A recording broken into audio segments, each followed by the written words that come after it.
Hi everybody, it's Mrs. Slusher. I'm here with another read aloud. Today we're going to talk a little bit about fairy tales. And I have two different versions of a fairy tale that we are going to be looking at. Fairy tales usually start with once upon a time. Fairy tales have good guys and bad guys. They usually have the number 3 or the number 7. They usually have animals that talk. And then, of course, there's usually a happy ending. So today, we're going to be looking at a different version of Little Red Riding Hood. So here's kind of the original version. And this is the classic tale where Little Red Riding Hood is going to visit her grandmother. She has some treats for her because grandmother's not feeling very well. And she walks through the forest, and a wolf sees her along the way, and the wolf gets to Grandma's house before Little Red Riding Hood. And then usually the wolf gobbles up Grandma and puts on Grandma's pajamas and gets into bed and pretends to be Grandma when Little Red Riding Hood gets there.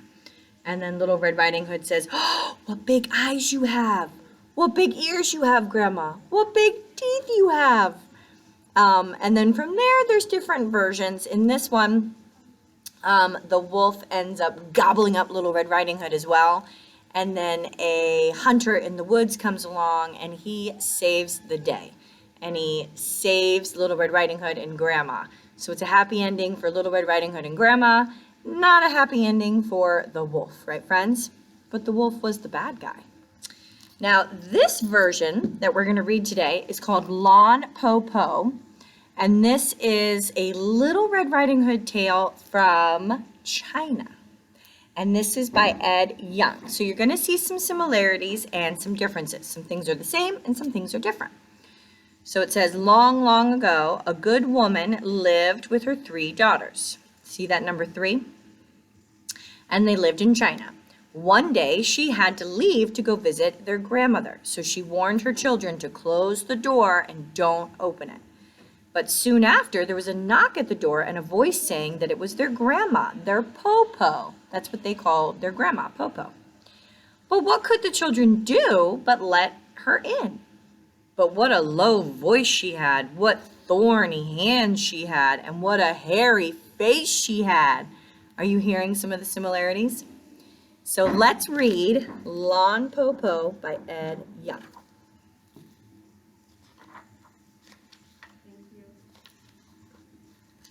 Once, long ago, there was a woman who lived alone in the country with her 3 children, Shang, Tao, and Poutsy. On the day of their grandmother's birthday, the good mother set off to see her, leaving the 3 children at home. Before she left, she said, "Be good while I am away. My heart-loving children, I will not return tonight. Remember to close the door tight at sunset and latch it well." Latch means to lock. So in this version, it's not the little girl that's going to see grandmother, it's the mother that's going to see the grandmother. But an old wolf lived nearby and saw the good mother leave. At dusk, disguised as an old woman, he came to the house of the children and knocked on the door twice. Bang, bang. Shang, who was the eldest, said through the latched door, "Who is it?" "My little Jules," said the wolf. "This is your grandmother, your Po Po." "Po Po," Shang said, "our mother has gone to visit you." So we have a talking animal, we have another talking wolf. The wolf acted surprised. "To visit me? I have not met her along the way. She must have taken a different route." "Po Po," Shang said, "how is it that you came so late?" The wolf answered, "The journey is long, my children, and the day is short."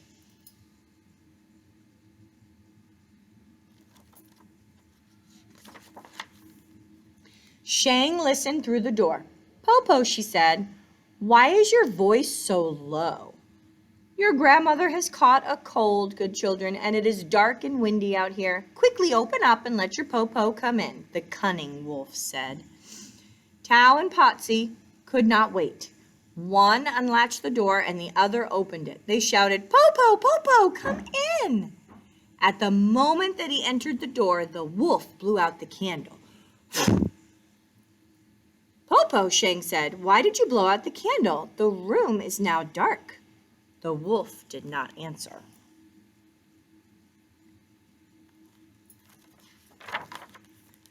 Tao and Potsy rushed to their Popo and wished to be hugged. The old wolf held Tao.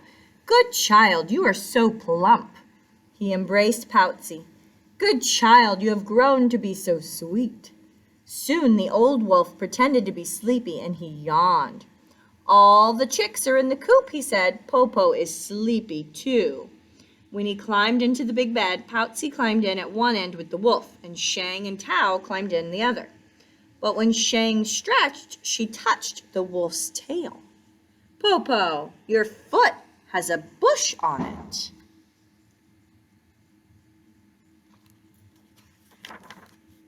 "Popo has brought hemp strings to weave you a basket," the wolf said. Shang touched grandmother's sharp claws. "Popo, your hand has thorns in it." "Popo has brought an owl to make shoes for you," the wolf said. At once, Shang lit the light and the wolf blew it out again.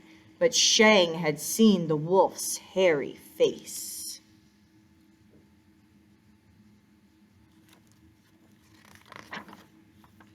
"Popo," she said, for she was not only the oldest, she was the most clever. "You must be hungry. Have you eaten ginkgo nuts?" "What is ginkgo?" the wolf asked. "Ginkgo is soft and tender, like the skin of a baby.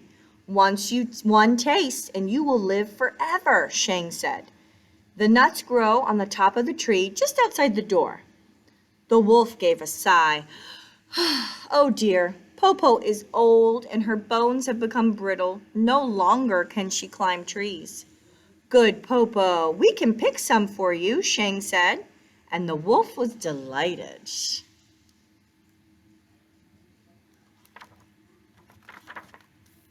Shang jumped out of bed and Tao and Potsy came with her to the ginkgo tree.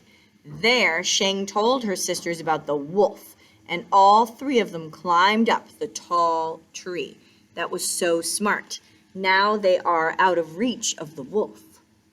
The wolf waited and waited. Plump Tao did not come back. Swing Potsy did not come back. Shang did not come back, and no one brought any nuts from the ginkgo tree. At last the wolf shouted, "Where are you, children?" "Popo," Shang called out, "we're at the top of the tree eating ginkgo nuts." "Good children," the wolf begged, "can you pluck some for me?" "But Popo, ginkgo is magic only when it is plucked directly from the tree. You must come and pluck it from the tree yourself."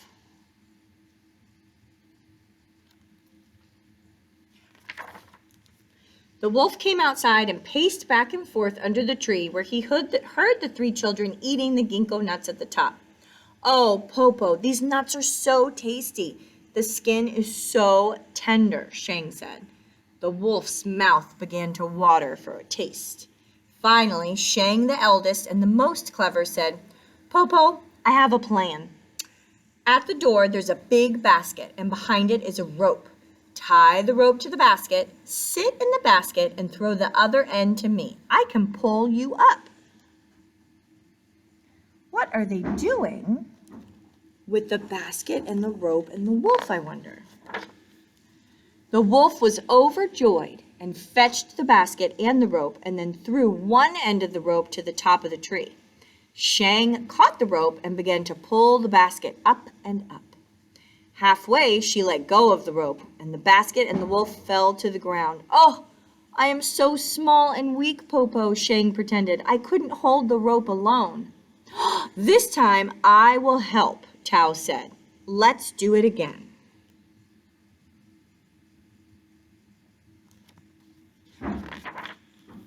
The wolf had only one thought in his mind, to taste the ginkgo nut, so he climbed in the basket again. Now Shang and Tao pulled the rope on the basket together, higher and higher. Again they let go, and again the wolf tumbled down, down, and bumped his head. The wolf was furious. He growled and cursed. "We couldn't hold the rope," Po Po Sheng said, "but only one ginkgo nut and you will feel better again." "I'll give a hand to my sisters this time, Potsy," the youngest said. "This time we shall not fail." I think they're dropping the wolf on purpose. What do you guys think? Now the children pulled the rope with all their strength. As they pulled, they sang, "Hi-yo, hi-yo," and the basket rose straight up, higher than the first time, higher than the second time, higher and higher until it nearly reached the top of the tree. When the wolf reached out, he could almost touch the branch. But at that moment, Shang coughed, and they all let go of the rope, and the basket fell down and down and down. Not only did the wolf bump his head, but he broke his heart to pieces.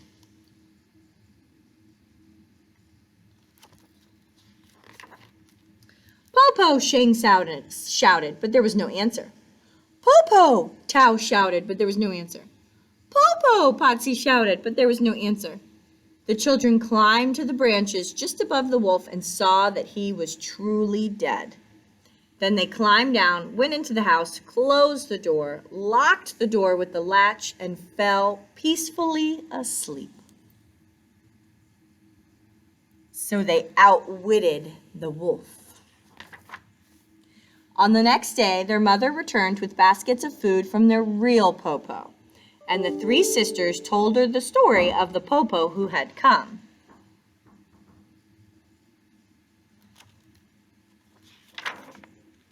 The end. So, did it start with a version of Once Upon a Time? It did. It started with Once Long Ago. Did we have good guys? Yes, we had the three sisters, and we had the mother and the grandmother. Was there a bad guy? Yes, the wolf was definitely the bad guy, don't you think? Did we have the number 3? We did. We had the three sisters. Did we have a talking animal? We did. We had the wolf. And was there a happy ending? There was. There was a happy ending for the family. Not a happy ending for the wolf. But that's okay, because he was the bad guy. Well, thank you for joining me, friends. We will be reading some more fairy tales together soon. Have a good spring break.